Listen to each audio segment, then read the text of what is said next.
آپ سب کو اسم کے بارے میں پتہ ہے، اسم ہوتا ہے ناؤن، یعنی کسی شخص چیز جگہ کے نام کو اسم کہتے ہیں، ناؤن کہتے ہیں۔ آج ہم آپ کو ضمیر پڑھاتے ہیں۔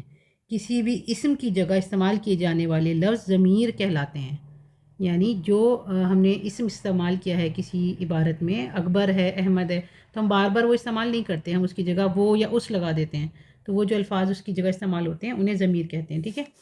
اور آپ اردو سفر کا ویڈیو دیکھ رہے ہیں، آپ سب کا اردو سفر میں استقبال ہے۔ آج ہم سیکھیں گے ضمیر کی قسمیں کتنی ہیں۔ ضمیر کی 3 قسمیں ہیں، ٹھیک ہے۔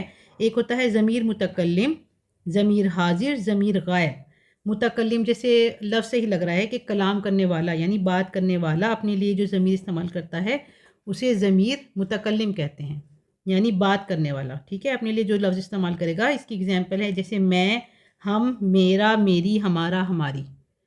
دوسرا ہے ضمیر حاضر، بات کرنے والا سننے والے کے لیے جو ضمیر استعمال کرتا ہے اسے ضمیر حاضر کہتے ہیں۔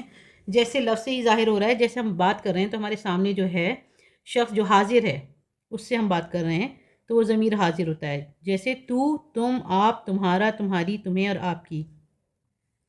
اور لاسٹ والا ہے تیسرا، بات کرنے والا غیر موجود شخص کے لیے جو ضمیر استعمال کرتا ہے اسے ضمیر غائب کہتے ہیں۔ جیسے ہم کسی کے بارے میں بات کر رہے ہیں، وہ ہمارے سامنے نہیں ہے، مطلب غائب ہے، تو اسے ضمیر غائب کہتے ہیں، جیسے وہ، ان، اسے اور انہیں۔ ٹھیک ہے، آپ کو یہ سمجھ میں آ گیا ہوگا۔ اور اس کو ہم ایسے بھی سمجھ سکتے ہیں جیسے ضمیر متکلم فرسٹ پرسن ہے، ضمیر حاضر سیکنڈ ہے، اور ضمیر غائب جو ہے وہ تھرڈ پرسن ہے۔ انگلش میں بھی آپ کو سمجھ میں آ جائے گا۔ اگر آپ کو اردو مشکل لگتی ہے تو اردو سفر کے ویڈیوز دیکھتے رہیے، ہمارے ساتھ رہیے، آپ کو اردو آسان لگنے لگے گی۔ اللہ حافظ۔